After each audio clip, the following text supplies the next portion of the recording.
Halo, assalamualaikum warahmatullahi wabarakatuh. Ketemu lagi bersama saya di dunia tani. Oke, sahabat tani. Nah, masih di satu tema yaitu kebun mini di belakang rumah ya, teman-teman ya. Oke, yang saya mau bagikan di sini adalah banyak hal, teman-teman ya. Dari tanaman cabai sampai tanaman daun bawang dan ada sawi juga, teman-teman. Nah, dan perkembangan tanaman orok-orok dunia tani sudah setinggi ini, teman-teman ya. Ini sudah waktunya panen untuk orok-oroknya ya, tapi yang baru ditanam teman-teman itu baru tumbuh daun, katakan tiga ya. Nah ini ya kan, tiga daun, baru tiga daun ya teman-teman ya. Oke, nah ini yang akan dipanen, yang sebenarnya itu adalah yang masih kecil ini, cuma nunggu tinggi dulu teman-teman ya. Oke, saya bagikan, dan ini adalah tanaman terong saya yang kemarin sudah saya basmi dengan eh, obat hama ya teman-teman ya. Itu obatnya adalah racikan sendiri teman-teman ya. Nah, nanti akan saya bagikan pada teman-teman karena sudah terbukti untuk kutu kebul dan kutu-kutuan itu hilang teman-teman ya. Oke, kita lanjut saja. Nah, dan tanaman tomat saya teman-teman ini sudah berbunga, sudah mulai uh, mengeluarkan bunga ya teman-teman ya. Nah ini sudah generatif ya, sudah mulai generatif, dan ini tidak sempat ditanam karena lahannya belum siap ya teman-teman ya. Nah, pengondisian tanah itu supaya subur lagi itu belum siap karena orok-oroknya belum tinggi. Tanaman orok-orok ini umurnya sekitar 30 sampai 35 saja kita bisa memanen teman-teman ya. Jangan sampai berbunga ya. Jangan sampai berbuah. Ya, kalau berbunga sih itu bagus karena biasanya kandungan N-nya itu banyak di waktu berbunga itu teman-teman. Ya. Oke, tanaman cabai saya ini terkena trip ya teman-teman ya.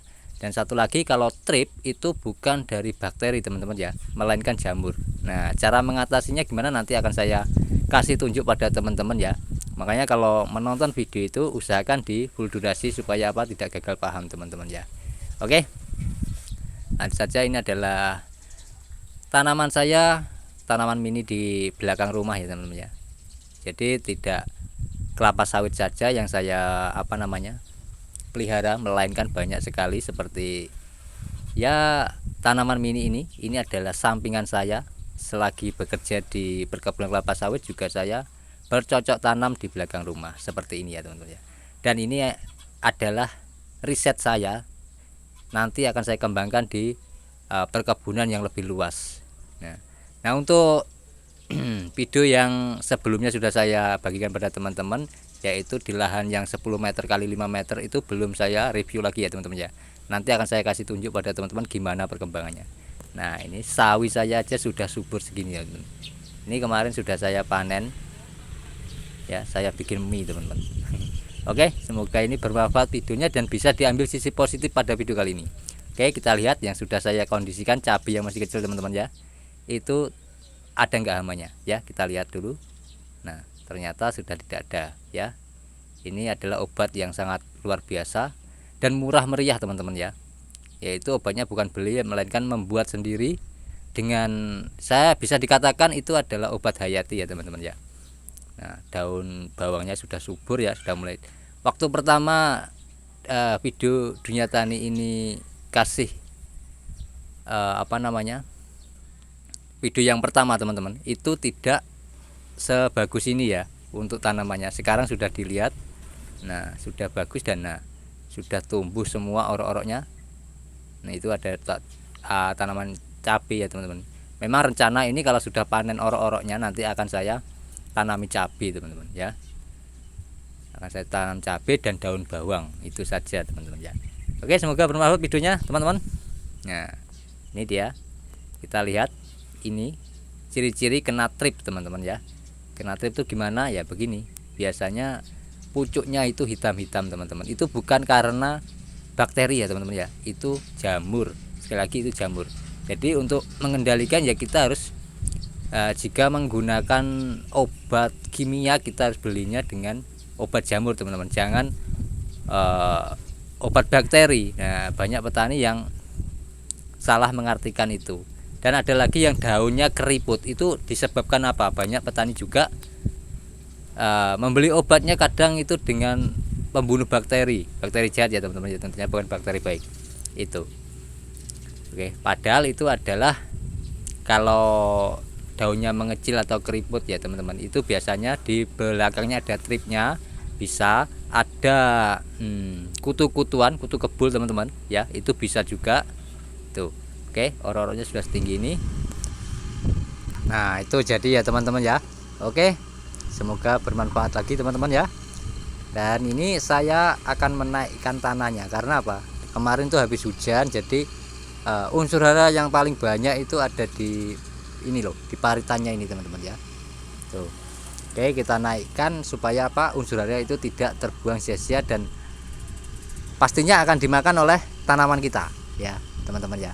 Oke, nah lanjut. Jadi aktivitas saya sehari-hari ya begini teman-teman ya. Selain bekerja di perkebunan kelapa sawit, juga saya mengembangkan pertanian itu di belakang rumah. Ini sangat cocok bagi warga-warga yang hidup di perkotaan ya teman-teman ya. Biasanya yang minim dengan lahan, kita bisa bertani tapi dengan cara hidroponik bisa teman-teman ya. Pakai pot pun bisa. Jadi tidak ada alasan kalau bertani itu harus modal besar, itu tidak teman-teman ya. Oke, semoga bisa diambil sisi positif dan bisa menginspirasi teman-teman atau saudara tani ya yang ada di perkotaan ya tentunya teman-teman ya.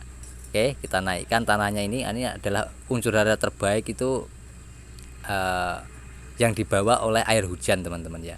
Dan air hujan itu jangan dianggap selamanya akan asam, itu tidak teman-teman ya. pH-nya itu tidak selalu asam terus, bahkan bisa netral, bisa baik untuk tanah kita. Nah, jangan heran kalau rumput ya teman-teman ya, setelah hujan itu kadang akan lebih cepat tumbuh ya teman-teman, itu karena air hujan saja. Jadi jangan meremehkan air hujan, beranggapan kalau air hujan itu adalah asam. Tidak teman-teman ya, tidak selamanya air hujan asam, ada caranya supaya pH-nya itu bisa normal. Oke, dan rahasianya apa Pak, kok tanamannya bisa hijau-hijau dan subur, sawinya pun juga subur? Yaitu ada pada tanah ya. Ini tidak ada unsur kimia sama sekali teman-teman ya, semuanya full organik. Di sini full organik semua teman, tidak ada yang namanya kimia ya. Oke, nah kita naikkan supaya apa, unsur haranya itu dan bakteri pengurai ya. Tanah kita itu kaya dengan bakteri pengurai teman-teman, itu akan mengurai sisa-sisa tanaman yang sudah lapuk, sudah mati teman-teman ya. Tuh. Oke, nah untuk perkebunan sawitnya gimana Pak? Jadi perkebunan sawit itu ya masih jalan ya teman-teman ya. Cuman masalah semua kendala, semua masalah yang ada di perkebunan kelapa sawit sudah dibahas di channel ini ya, di Dunia Tani ini teman-teman. Banyak sekali. Oke, jadi ini aktivitas saya teman-teman ya.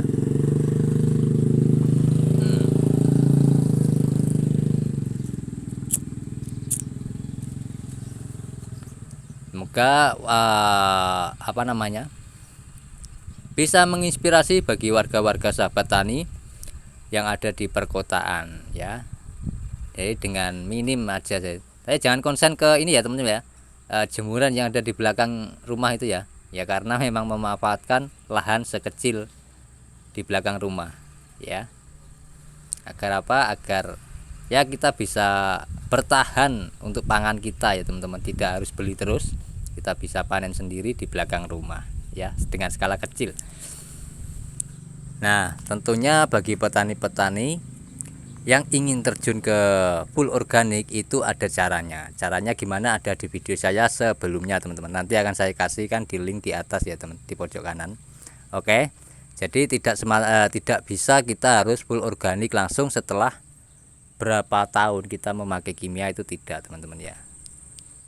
Ya, jadi itu ya teman-teman. Semoga bermanfaat video kali ini teman-teman yang saya bagikan pada sahabat-sahabat tani. Dan sekiranya itu saja yang saya bagikan, dan sampai ketemu di video saya tentang pertanian organik ya tentunya teman-teman ya. Nah, saya ucapkan terima kasih dan saya akhiri video kali ini.